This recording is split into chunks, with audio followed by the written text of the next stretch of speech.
The 1980s Soviet nuclear program operated in deep isolation from the rest of the world. State directives prioritized rapid energy production and strict secrecy, which created a working environment devoid of independent safety oversight. The massive RBMK-1000 reactor used solid graphite to moderate the reaction, while circulating water to cool the fuel. But it had a dangerous positive void coefficient. If cooling water boiled into steam voids, free neutrons increased the fission rate, creating a runaway cycle of heat. The reactor's operating manuals treated this specific vulnerability as a matter of controlling power output, rather than a catastrophic safety risk. The engineers running the plant were kept largely unaware of the exact conditions that could trigger an uncontrollable runaway reaction. The reactor at Chernobyl was a physical reflection of the bureaucratic structure that built it, a massive, rigid machine operating with hidden flaws, waiting for a human error to align with its unstable physics. That alignment occurred in the early hours of April 26, 1986. The night shift crew at Unit 4 was preparing to run a safety test to determine how long spinning turbines could power the main cooling pumps in the event of an electrical blackout. To run the test parameters, the operators bypassed several vital operating procedures. They manually disabled automatic shutdown mechanisms and removed nearly all control rods. When the test concluded, an operator pressed the emergency button to insert the control rods and shut down the reactor. Because the tips of those rods were made of graphite, their initial insertion briefly accelerated the reaction instead of stopping it. In an already unstable core, this caused an immediate, massive power surge. The sudden heat vaporized the cooling water into high-pressure steam. The expanding force ruptured the fuel channels, blowing the 1,000-ton cover plate off the reactor. Seconds later, a second explosion, likely caused by hydrogen buildup, shredded the surrounding core structure. Because Soviet reactors were not built with the heavy secondary containment domes common in the West, the building's roof was completely destroyed. The burning, radioactive core was now exposed directly to the open atmosphere. Within the facility, the physical destruction of Unit 4 killed 2 workers instantly. They were the first of an official initial death toll that would rise to 31 over the coming months. Deep inside the wrecked plant, operators like Alexander Akimov and Leonid Toptunov refused to abandon the control room. Believing the core was still intact, they waded through flooded, highly radioactive corridors to manually open massive valves, trying to pump water into a reactor vessel that no longer existed. Outside, local fire brigades arrived within minutes of the blast. Firefighters like Vasily Ignatenko climbed onto the roof of the adjacent Unit 3. They fought through toxic smoke to extinguish chunks of burning graphite and bitumen, preventing the fires from spreading to the remaining operational reactors. Both the plant operators and the firefighters were absorbing radiation doses thousands of times higher than lethal limits.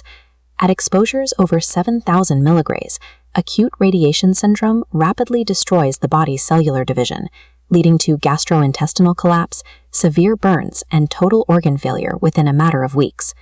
The early responders successfully stopped the fires from destroying the entire Chernobyl complex. However, their proximity to the open core meant they traded their lives to secure the immediate perimeter. As the local hospital in Pripyat filled with dying first responders, the central government in Moscow initiated an informational blackout. Officials minimized the severity of the explosion and delayed warning the public. Barely 3 kilometers away, the 49,000 residents of Pripyat went about their Saturday routine. They were exposed to the invisible fallout for 36 hours before buses finally arrived to enforce a mandatory evacuation. Recognizing the scale of the open radiation leak, the government drafted an emergency workforce.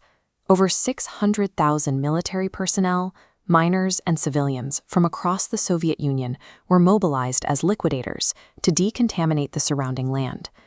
Mitigation required extreme tactics. Pilots flew directly through the radioactive plume, dropping 5,000 tons of sand, clay, lead, and boron to smother the core. Below them, construction crews worked in dangerously irradiated zones to hastily assemble a massive concrete enclosure over the wreckage, known as the sarcophagus. The state-run media continued to insist the situation was under control, Yet the rapid conscription of a massive cleanup army and the forced evacuation of a 30-kilometer exclusion zone confirmed the exact opposite. While heavy debris fell close to the plant, lighter radioactive isotopes such as iodine-131 and cesium-137 were carried by the wind. Over 10 days, the fallout dispersed across Ukraine, Belarus, Russia, and eventually reached Scandinavia and Western Europe. The long-term health impact of this continental exposure is heavily debated. Official studies by the United Nations and the World Health Organization project between 4,000 and 9,000 premature deaths. The primary verifiable link is to children who consumed radioiodine through contaminated milk, resulting in roughly 5,000 cases of thyroid cancer. This chart shows the stark disparity in casualty projections. The low bar represents the UN's conservative estimate of up to 9,000 fatalities. The high bar represents models utilized by environmental groups like Greenpeace, which apply the linear no-threshold theory to estimate anywhere from 90,000 to over 200,000 excess cancer deaths across Europe. The trauma extended well beyond physical illness. The sudden relocation of 350,000 people resulted in widespread psychological damage. Evacuees suffered from deep fatalism, lost livelihoods, and intense radiophobia that drove severe mental health crises in the decades that followed. A precise total death toll will never be calculated. The lack of reliable public health data in the Soviet Union prior to 1986, combined with the complexities of long-latency radiation tracking, ensures the true cost of the disaster remains obscured. The containment of Unit 4 is an ongoing engineering challenge.